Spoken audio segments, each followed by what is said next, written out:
How could the son I had raised, the one I gave everything to, treat me like a stranger?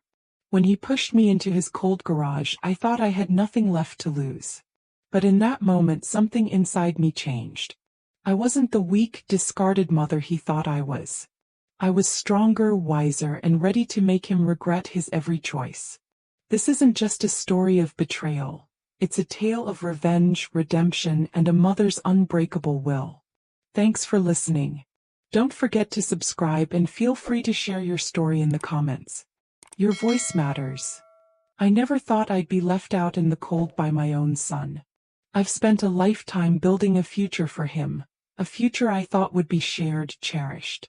But now here I was, sitting in his garage, my back against the cold concrete floor, a thin blanket wrapped around my shoulders, my heart heavier than I ever thought it could be. This wasn't the life I imagined for myself. And certainly it wasn't the future I had pictured with him. His name is David. My only child. I raised him after his father passed away when he was just a boy. I became both mother and father to him. Every decision I made was for his future. I sacrificed my own dreams, my time, my energy just to see him succeed. The hours I spent working at the local diner, the weekends spent running errands, all while trying to give him a sense of security and love. I didn't have much, but what I had I gave to him. But somewhere along the way things changed. The man I thought would always stand by me became someone I barely recognized. He wasn't the boy I raised. The same boy who used to run to me after school for a hug, who would say, "Thanks, Mom," every time I helped him. Now David was a man who treated me like an inconvenience, a burden, a weight around his neck that he wished he could shake off. The garage had never been a place of comfort, but it became the place where my life took a turn. When I stood in front of him asking if he could help me just for a little while, he told me that I was in the way. "Mom, it's time you learned to be independent," he said. The words cut through me like a knife. As if I hadn't spent every day of my life making sure he had everything he needed. As if I had never done enough. His words echoed in my mind, and I thought, how did we get here? I had always imagined that as I grew older, David would be there for me, the way I had always been there for him. That we would grow old together, sharing memories, helping each other through the difficult times. But the moment I set foot in his garage, I knew the reality was far different. I was no longer part of his life in any meaningful way. I was just something to be hidden away, a problem to be shoved into the cold corner of his world, out of sight, out of mind. But here's the thing. What David didn't know, not yet, was that life had one last card for me to play. One card that would turn everything around. The kind of card that would make him wish he had never made me feel small. Life has a way of doing that, doesn't it? It's like a game of chess where sometimes you're forced into a corner, and just when you think all is lost, you make the move that no one saw coming. I had no intention of staying in that garage forever. No, that was just the beginning. As much as he wanted to break me, as much as he thought I was no longer useful, David hadn't realized something crucial. I was still his mother, and in the most unexpected way that gave me power. He had underestimated me, and that, I realized, was his biggest mistake. So here I am, sitting in this cold garage, looking around at the things I had once cherished. And while the chill of the air bites at my skin, I feel something else. A fire starting to build inside me. I wasn't going to let this be my story, the story of a mother discarded. This was just the beginning of something much bigger. Something David would soon regret. I had a plan now. A quiet, calculated plan. While David might have thought I was the one in the corner, I was quietly gathering the pieces that would change everything. He was so sure of his own strength, but he hadn't counted on the quiet resilience of a mother who had nothing left to lose. The game was far from over. And David would soon find out just how powerful a mother's love, and a mother's fury, could be. I remember the days when everything seemed so much simpler. Before the world became a place where my son looked at me as though I were some forgotten relic of the past. It wasn't always like this. I didn't always feel like I was on the outside looking in. There was a time when David was my whole world. He was my reason for getting up every morning, my reason for working the long hours at the diner, for sacrificing every ounce of energy I had just to give him a better life. He was a good boy back then. A curious one, full of wonder and energy. I remember the way his eyes would light up when he came home with a new report card or when he learned something new in school. We'd sit together at the kitchen table and I'd go over his assignments with him, teaching him everything I could. The love we shared was so pure, so simple. We didn't have much, but we had each other. And for me that was enough. Those early years were filled with long nights of study and laughter. I took on extra shifts at the diner so he could attend the best school in town.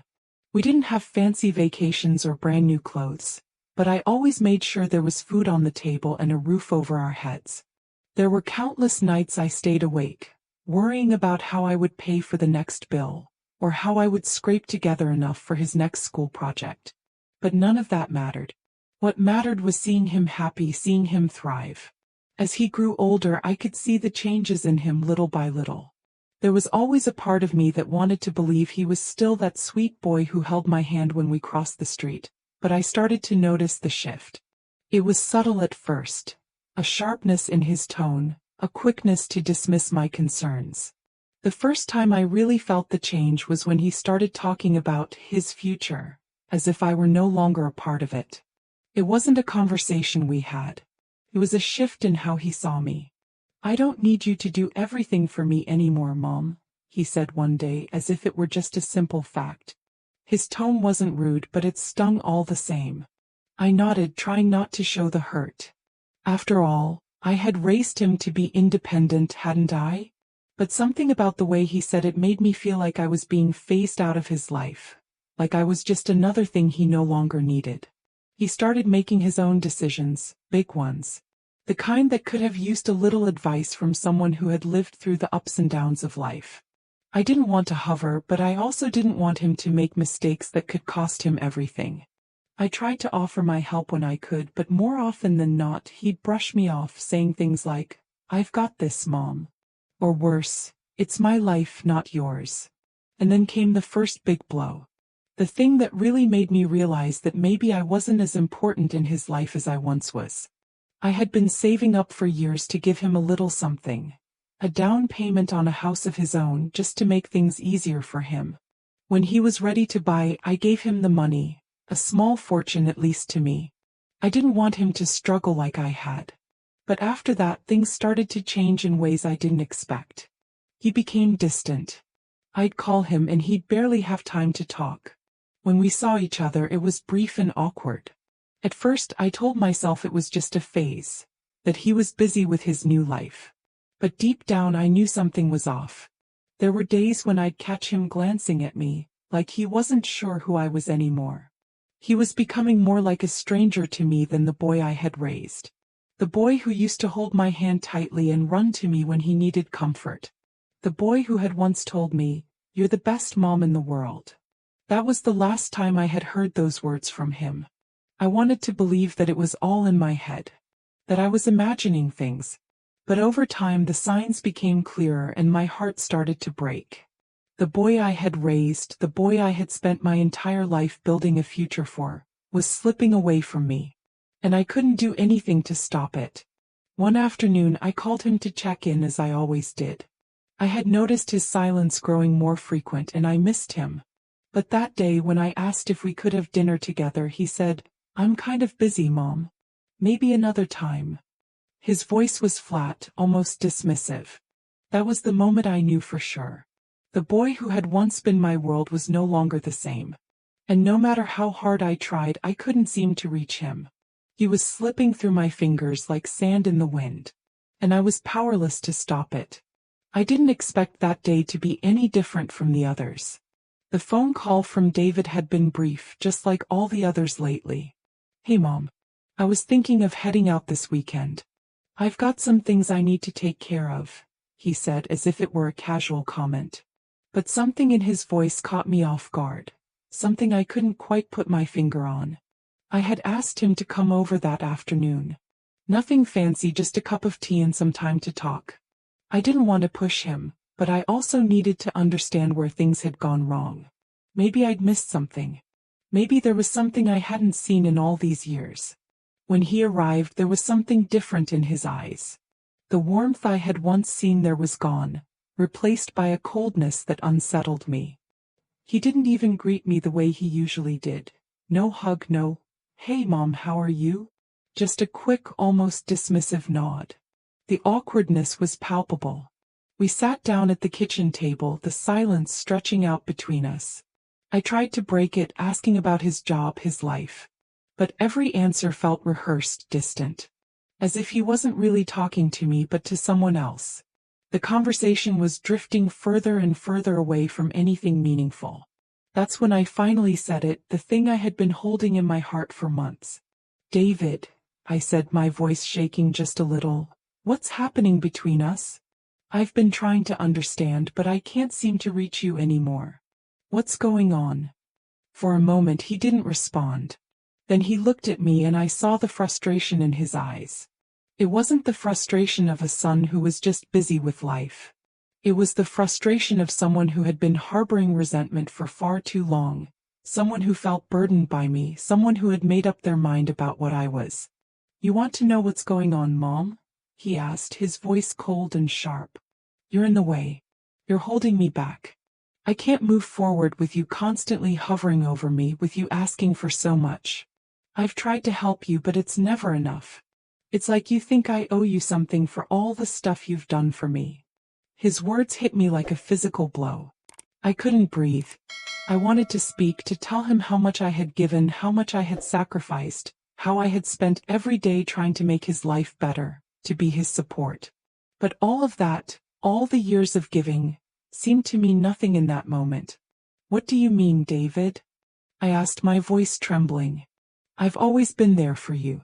You know, I've always tried to do my best. I've given you everything I had, everything I could." He looked at me with those cold, almost disdainful eyes and shook his head. "I'm done, Mom. I can't keep doing this. I've got my own life now and you've got to figure yours out. You're just holding me back." And then he said it, the words that shattered everything. "You can stay here for a little while, but I need you to move out soon.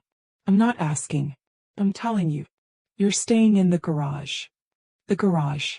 The place that had never been a part of my life, the place that had always been a storage area, the place where old things went to be forgotten. That's where I was supposed to go, discarded like an old and used item. The words stung so deeply I couldn't stop the tears from welling up in my eyes. "You can't be serious," I whispered, my voice breaking. "After everything I've done for you, this is how you repay me?" David stood up, his face hard. "It's not about repayment, Mom. It's about you getting out of the way. This is my life now. You're not a part of it anymore." The world seemed to stop moving as those words sank in. My son, the one I had given everything for, the one I had spent my life building a future for, had just thrown me away. I felt like I was suffocating. How had it come to this? I stood there in silence as David walked out the door, his footsteps echoing through the house. The door slammed behind him and I felt something inside me break. I wanted to scream, to cry, to let him know how deeply he had hurt me, but the words stuck in my throat. The only sound was the hollow echo of the door closing. The sound of my son, the person I had raised and loved, shutting me out of his life forever. It wasn't just the garage that hurt. It was everything that had led up to that moment. All the years I had spent trying to make his life better, all the sacrifices I had made, and yet here I was, unwanted, cast aside. After David left, I sat alone in the living room for hours, staring at the photos of him on the walls. The little boy in his soccer uniform, the teenager at his high school graduation, the proud young man I had helped launch into adulthood. I felt like a stranger looking at someone else's life. The house felt quieter now. Empty. I couldn't help but think about how everything had changed in the blink of an eye. I knew that things hadn't been right for a while, but I never imagined that it would end like this. Me pushed into a corner like some forgotten relic of a past life. Days passed and the weight of it all settled over me like a thick fog. I tried to reach out to David again, but the calls went unanswered. I tried to pretend like everything was fine. I even made dinner for him one night, hoping that somehow he would show up and everything would go back to the way it was. But he didn't. And as much as it broke me, I knew then that I couldn't keep chasing him. I couldn't keep begging for scraps of love. I had given him everything I had, and now he had nothing left to take. I had no choice but to face the reality of what had happened. I had to find a way to get back on my feet, to find a new path, even if it meant doing it alone. That afternoon I sat at the kitchen table flipping through old papers. Bills, tax documents, old receipts, just trying to keep my mind occupied. But then something caught my eye. A small envelope wedged between some paperwork I had barely looked at in years. I pulled it out, noticing the name on the front. David. My hands shook as I opened it, not knowing what to expect. Inside was a bank statement. It wasn't much, but something about the numbers on the page felt off. I stared at it for a moment, confused. It was a joint account, David's name and another one I didn't recognize. The balance was high. Much higher than I had expected. But the thing that caught my attention was the list of transactions. They were dated over the last several months, and I noticed a few large withdrawals. More than I could account for. It seemed that David had been taking money from the account without telling me. I couldn't quite wrap my head around it at first. Why would he hide this from me? I had always been the one to manage our finances, the one who made sure everything was paid on time. Why would he keep this from me? I decided to take a closer look. I found more papers. Hidden documents, small details that seemed insignificant at first but soon revealed the bigger picture. David had been making decisions about money without consulting me. In fact, he had been doing it for months. Money that I had left for him as part of his inheritance was being drained, and I had never known. But there was something else. Among the documents, I found the deed to the house. Our house, the house where I had spent most of my life, where we had raised him. It was signed, dated, but not by me. The deed had been transferred to someone else. Someone I didn't know. I felt a knot tighten in my chest. My head spun as I realized what this meant. David had sold the house behind my back. He had taken everything I had worked for, everything I had sacrificed for him, and now he had erased it from existence. The betrayal stung, but it also gave me something I hadn't had in months: clarity. I wasn't going to let him get away with this. He had pushed me into the garage, treated me like a stranger, but what he didn't realize was that I was still his mother. And I had one thing he could never take from me: my strength. The thought of what he had done filled me with a quiet rage, but it was the kind of rage that pushed me forward, that fueled my next move. I wasn't going to sit back and let him destroy everything I had worked for. No, I was going to take control, and I was going to do it in a way that would make him wish he'd never crossed me. The discovery of those papers was a wake-up call. The knot in my stomach tightened, but it wasn't just anger I felt anymore. No, it was something deeper. A quiet realization that I still had some power left. My son thought he could take everything from me, that I was nothing but a memory to be discarded. But what he didn't know was that life had more to offer me than just grief. I had spent my life taking care of him, ensuring he had everything he needed, and now it was my turn to take control of my own fate. No more waiting for him to come around. No more letting him dictate the terms of our relationship. If David thought he could erase me from the picture, he was about to find out just how wrong he was. The first thing I did was start organizing the mess I had found. Those bank statements, the hidden documents, they weren't just pieces of paper. They were my ticket to making things right. The house had been sold, yes, but there were other things at play. David hadn't just sold the house. He'd also been slowly draining the savings that had been put aside for his future. The money I had worked so hard to save for him, for his education, for his life, he had squandered it all bit by bit. But what David didn't know was that I had a few tricks left up my sleeve. I started reaching out to some of the contacts I had from years ago. People who knew me, trusted me, and most importantly, owed me a few favors. I wasn't about to let David get away with this. I wasn't going to let him think he could take what I had worked for and just walk away with no consequences. I began piecing together a plan, a quiet strategy that would turn the tables on him. It wasn't going to be easy. David was smart and he had a way of getting what he wanted, but he didn't have the one thing I had: experience. Life had taught me how to navigate the tough moments, how to keep going even when it seemed like everything was falling apart. And now, I was going to use everything I knew to make sure David didn't get away with his betrayal. I started by looking into the financials of the new property David had acquired, the one he had bought after selling the house without my consent. It was his new investment, a shiny, pristine property that he seemed so proud of. I could feel my pulse quicken as I scanned the property's paperwork. It was in his name, but there was something off about it. There were discrepancies in the documents, things I knew weren't right. It looked like he had hidden some of the paperwork to avoid taxes, maybe even defrauded some people to make it all work. I couldn't let him get away with it. The more I dug, the more I found. I didn't let on to David that I was on to him.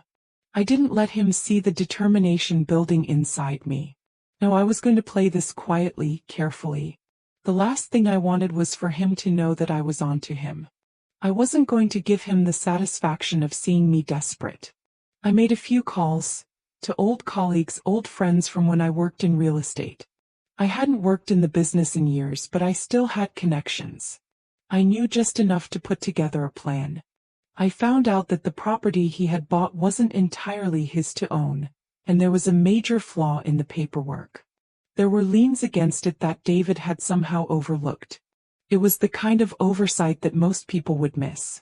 But not me. I wasn't going to confront him yet. I didn't need to. I had the power now. Slowly, I began putting the pieces in place, arranging everything so that when the time came I could move swiftly and decisively. David thought he could erase me from his life, take my home and walk away scot-free. But he hadn't realized that I had been planning this for years. I knew his weaknesses, I knew his mistakes, and I was going to use them to my advantage. The tables were about to turn, and when they did, David would find out that no matter how much he tried to shut me out, I still had the one thing he didn't, the will to fight. The first signs that things were starting to go wrong for David were subtle. Little cracks in the shiny facade he had built for himself. It wasn't as obvious as I would have liked, but I knew it was coming. I had seen it before. The way people pretend that everything is fine when it's slowly falling apart. The signs were always there if you knew how to look for them. And I had learned to recognize them over the years. It started with the property. The new house he had bought, the one he had been so proud of, wasn't turning out to be the golden investment he thought it would be. I watched from the sidelines, calm and composed, as the reality of his poor decisions began to set in. The house was too expensive for what it was. The neighborhood wasn't as high-end as he'd believed. There were repairs that needed to be made. A roof that needed replacing, plumbing issues, and even electrical problems he had ignored when he first bought the place. He had poured money into it, thinking it would be a quick turnaround, but the reality was different. I could see the stress building in him. I could hear it in his voice when he called. The once confident tone was replaced by a hint of worry. And I knew then that he was beginning to feel the weight of his mistakes. The financial strain of keeping up with a property he couldn't afford, combined with the ongoing strain of everything he had done to me, was starting to take its toll. But I wasn't about to step in and save him. I wasn't his safety net anymore. I had spent so many years doing that, always picking up the pieces when he made mistakes. But this time it was different. This time he would have to face the consequences of his actions alone. The cracks in his new life kept getting bigger. I heard through the grapevine that David had missed a few mortgage payments. Large ones. I wasn't surprised. He had always been reckless with money, assuming that things would always work out. But now the weight of his decisions was starting to break him down. He had no backup plan, no safety net, and no one left to bail him out. The pressure began to build, and I could feel it from miles away. Every time I spoke to him, the desperation in his voice became clearer. The brashness he once had was fading, replaced by a quiet panic. He was in way over his head, and there was no way out. I wasn't sure how long he could keep up the facade. The longer he tried to cover up his mistakes, the more the cracks started to show. The bills piled up, the debts mounted, and I knew it was only a matter of time before he came to me for help. And that was when I would be ready. I let him stew in his own mess, watching from the sidelines as the walls around him crumbled. I wasn't going to intervene. I wasn't going to rush in and rescue him the way I always had. This was his mess, and it was time for him to face the consequences. I kept quiet, kept my distance, and allowed him to feel the weight of his own decisions. The pressure was mounting, and soon he would have nowhere to turn.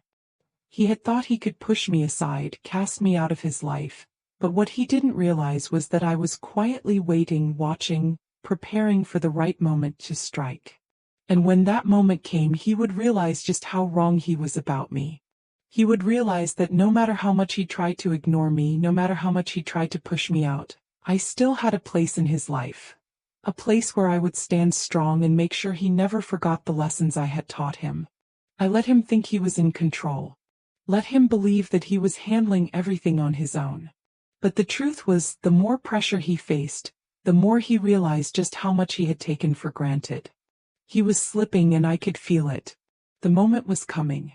And when it did, it would be his reckoning. I had waited for this moment for so long. David had no idea what was coming. He thought he could escape the consequences of his actions, thinking that he could brush me aside and live life on his terms.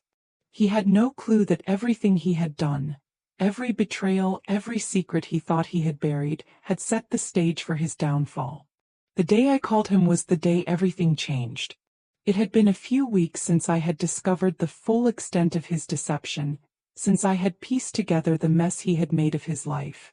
I knew he was drowning in his own lies, but I wasn't about to offer him a lifeline. No, this time it was my turn to take control. I had planned every detail of this moment, and I was ready to make my move. "David," I said when he picked up the phone. His voice was strained, the usual confidence replaced by a quiet panic. I could hear the stress in his words, but I wasn't going to offer him any sympathy. "I need you to meet me at the conference room downtown. I've got something important to discuss." He didn't hesitate. It wasn't like him to shy away from a challenge, but I could tell that something about this conversation felt different. He didn't ask questions. He didn't protest. He simply agreed. I could almost hear him pacing around, trying to figure out what this was about. The fact that I was calling him into a meeting meant that something big was happening. Something he wasn't expecting. He had no idea that this was the moment when I would take back everything he had tried to strip from me. When he walked into that conference room, I could see the tension in his face. He wasn't just unsure, he was afraid. He knew something was off, but he didn't know what. He had no idea that I was holding all the cards now. "Take a seat, David," I said, my voice steady, calm. I could see his eyes flicker with confusion, and I knew he was trying to figure out what was going on. But he couldn't. Not yet. I waited for him to sit, and then I placed the papers in front of him. The deed to the house, the bank statements, and the documents I had found showing all the lies he had told. The ones that showed how he had taken money, sold the property without my consent, and hidden everything from me. "What's this?" he asked, though I could hear the anxiety in his voice. "These are the lies you've been telling," I said, not raising my voice. "These are the things you thought you could get away with. You thought you could erase me from your life, take everything that was mine, and leave me with nothing. But you were wrong, David." He leaned forward, his face turning pale as he looked at the papers in front of him. I could see the realization dawn on him. His breath caught in his throat. He knew exactly what was coming. "You sold the house behind my back," I continued, my voice calm but firm. "The one that I worked for, the one I built for you. And you took the money that was meant for your future. Our future. You thought I wouldn't notice. You thought I wouldn't care. But you were wrong." David's face twisted with disbelief, and for a moment I saw the son I once knew. The one who had been naive enough to think that he could control everything, that he could take what he wanted without consequences. I didn't think you would care," he said, his voice cracking. "I didn't think it was that big of a deal." I shook my head, my heart hardening. "That's where you were wrong, David. You took everything I had, everything I worked for, and you thought you could just walk away with no consequences. You treated me like I was disposable. But I'm not, David. I'm not disposable. And now you'll learn that there's a price for betrayal. I stood up and pulled out one last document. I've taken back what's mine, I said, sliding the document across the table to him. I bought the entire complex you thought you could sell off. It's mine now. And as for your investment, well, you'll be hearing from my lawyer soon enough. David's eyes widened in shock, his jaw dropping as he took in the magnitude of what I had just said. You bought it? His voice was a mixture of disbelief and fear. I nodded, feeling a sense of calm wash over me. Yes, I bought it. And now you're going to learn a very important lesson, David. No one, not even you, can take what's mine and get away with it. The silence that followed was deafening. David sat frozen, unable to speak. He had never seen me like this before, calm, collected, and in control. I had always been the one to clean up his messes, to fix what he broke. But now the roles were reversed. David looked up at me, his face pale. I could see the desperation in his eyes, but I wasn't moved. He had crossed a line and now he was going to pay the price. You thought you could just throw me away, I said softly, my voice steady. But now it's your turn to feel the weight of your actions. He didn't say anything more. He didn't need to. His silence spoke louder than any apology he could have given. In that moment I knew that I had regained control and nothing would ever be the same again.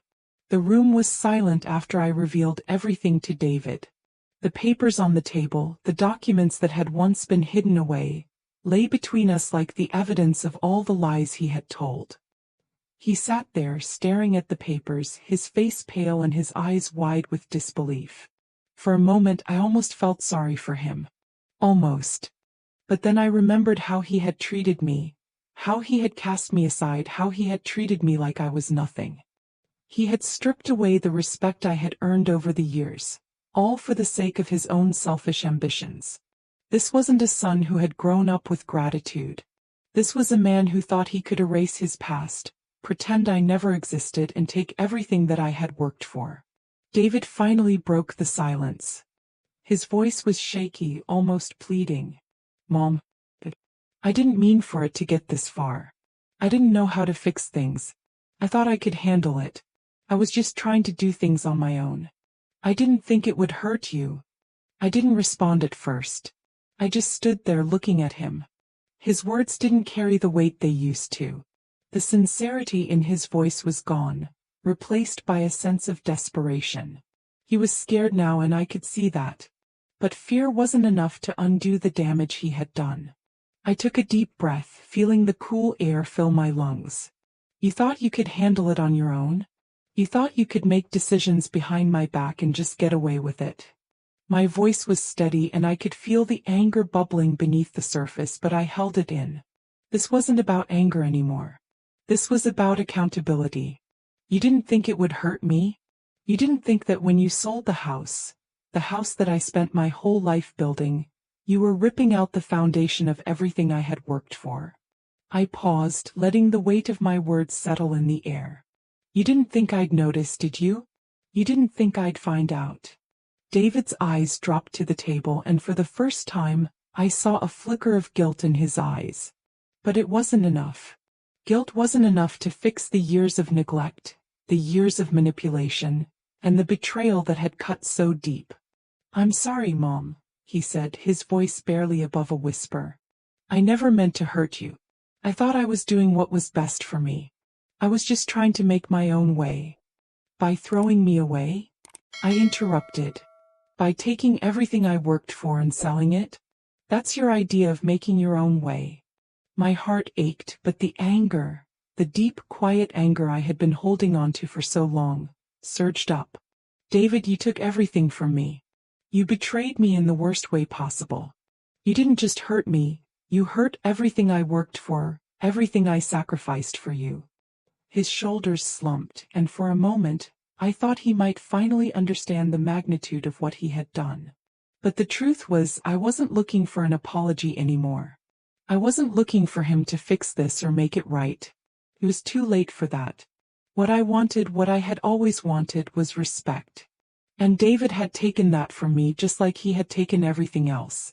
"I can't fix this, Mom," David whispered. "I know I messed up. I know I've hurt you, but I don't know how to make it right." I let the silence hang between us for a moment. There was no quick fix to this. There was no apology that could undo the years of hurt. I had spent too much time making excuses for him, and now I was done. I was done being the person who always cleaned up his messes, the person who always forgave and moved on. It was time for him to learn the hardest lesson of all, that betrayal has consequences. "You can't fix this," I said softly, "but you will learn from it. I've given you everything, David. And now I'm taking back what's mine. This isn't just about the house or the money. It's about respect. It's about honoring the people who've been there for you, who've fought for you. And you've failed me in that regard. Now you'll have to live with the consequences." I turned away from him then, walking toward the kitchen. My hands were steady, my heart cold with resolve. I didn't need to hear his apology anymore. It didn't matter. The moment had passed. David stood up from the table slowly, as if unsure of what to do next. I didn't turn around to watch him. I could feel his eyes on me, but I wasn't moved. Not anymore. The silence lingered for a long time after that. And when I finally turned around to face him again, he was gone. The door had quietly closed behind him, and I knew in that moment that he would never be the same person again. He would carry the weight of this betrayal with him for the rest of his life. As for me, I was done. This wasn't just the end of a chapter. It was the end of a story. And I was ready to move on. It's strange how the silence can settle in after a storm. For days I couldn't shake the heavy feeling in my chest. The betrayal still burned, a constant reminder of everything I had lost, everything I had given. David had gone, and for a while I wasn't sure how I was going to carry on. There were moments when I questioned if I could move past it, if I could truly let go of the hurt and betrayal that had come from my own son. But something inside me had changed. Something had shifted. I had spent too many years defining myself by what I had given to others, by how I had always put my family first.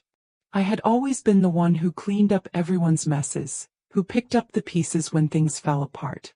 But now I was learning to pick up the pieces of my own life. I was learning to stand on my own without relying on anyone else for validation or approval. The house was quiet now, emptier than it had been in years. I spent my mornings sipping coffee on the porch, staring out at the neighborhood. The simple things felt different now, like I was rediscovering the world through a new lens. I'd spent so many years feeling like I didn't matter, like my needs were secondary to everyone else's. But now, for the first time in a long time, I was beginning to see my own worth again. The anger that had once burned inside me had faded, replaced by something calmer. A quiet strength that told me I didn't need anyone to validate my existence. I had done enough. I had given everything, and now it was time to focus on me, my future, my happiness.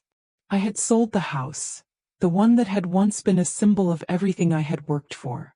The proceeds from that sale, along with the money I had worked so hard to save, gave me the financial freedom I needed to start over. I didn't need David's approval or forgiveness to feel whole again. I had everything I needed within myself. The first few days after he left were difficult. I won't lie. I spent a lot of time reflecting, questioning how I had allowed myself to be used for so long. But with each passing day, I found the strength to let go of the resentment. It wasn't about forgiving David, not yet at least. It was about forgiving myself. I had spent so much time focusing on everyone else, and now I was finally putting myself first. I reached out to a few friends I had lost touch with over the years. People who had always been there for me, even when I didn't realize I needed them. I spent more time outside, taking walks, breathing in the fresh air. I started to reconnect with myself, with the woman I had been before all the sacrifices, before I had let my life revolve around everyone else. And slowly I began to realize that I wasn't alone. I had the support of the people who truly cared about me.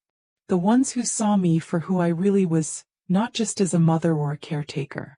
And I started to believe that I could rebuild my life on my own terms. David hadn't come back. I didn't expect him to. But I wasn't angry about it anymore. I had accepted that we would never be the same, that our relationship would never return to what it was. And maybe that was okay. Maybe it was time for both of us to move on. I realized, too, that this wasn't just about David or the betrayal. It was about me reclaiming my life. I had spent so many years living for others, for my son, for my family. But now I was living for me. And in that quiet realization I found peace. I wasn't sure where the future would take me, but I knew I was strong enough to handle whatever came next. The road ahead wasn't going to be easy, but I had learned something through all of this. I had learned that I didn't need anyone else to define my worth. I was enough just as I was. As I sat on the porch one afternoon watching the sun dip below the horizon, I realized how far I had come. The journey wasn't over, but I had taken the first steps toward healing. And that was enough for now. It's funny how time has a way of changing things. The pain of betrayal that once felt so overwhelming now seems like a distant memory, a lesson learned in the hardest way possible. It took me a long time to get here, to this place of acceptance and peace, but I'm finally beginning to understand the truth of what happened. The truth that the most important relationship I had all along was the one I had with myself. I spent so many years measuring my worth through the lens of others, through my son, through my family. I had always been the one to give, the one to sacrifice. But somewhere along the way I forgot that I needed to take care of myself too. I needed to nurture the parts of me that had been neglected for so long.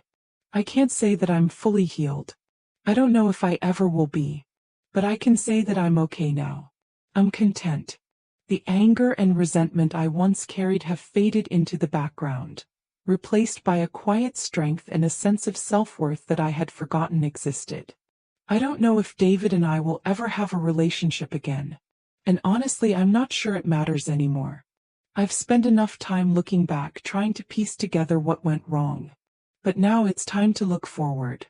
It's time to embrace the life I still have left, to make it my own on my own terms. The garden outside is starting to bloom. It wasn't always this way. When I first moved in, I didn't think I had the energy to start something new. But now I see it differently. Each new flower that blooms is a small victory. A reminder that no matter how harsh the winter, spring always comes. David's absence doesn't hurt like it used to. I've learned to let go of the expectations I had for him, the hopes I had for us to return to some idealized version of what we once were. It wasn't easy and it wasn't quick, but I've come to realize that sometimes, the best way to move forward is to stop waiting for someone else to change. It's about changing yourself, learning to find peace within even when the world around you is falling apart. I've stopped defining myself through what I gave others. I've stopped trying to make up for the parts of myself that I thought I had lost. And in that, I found something more precious than anything else I could have hoped for, my own peace. It's funny how the hardest lessons in life often bring the greatest rewards. I thought I had lost everything. I thought that betrayal would break me. But in the end, it was the catalyst that forced me to see the truth. I had everything I needed all along. I just needed to believe it. I'm stronger now than I've ever been. And while the road ahead may not always be easy, I know I'll walk it with my head held high. Because I finally understand that I don't need anyone else's approval to live my life. I just need my own.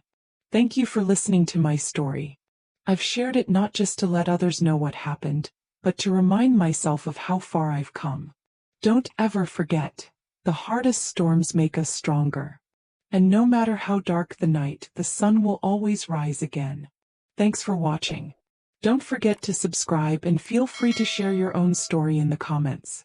Your voice matters, and remember, you're not alone in this journey.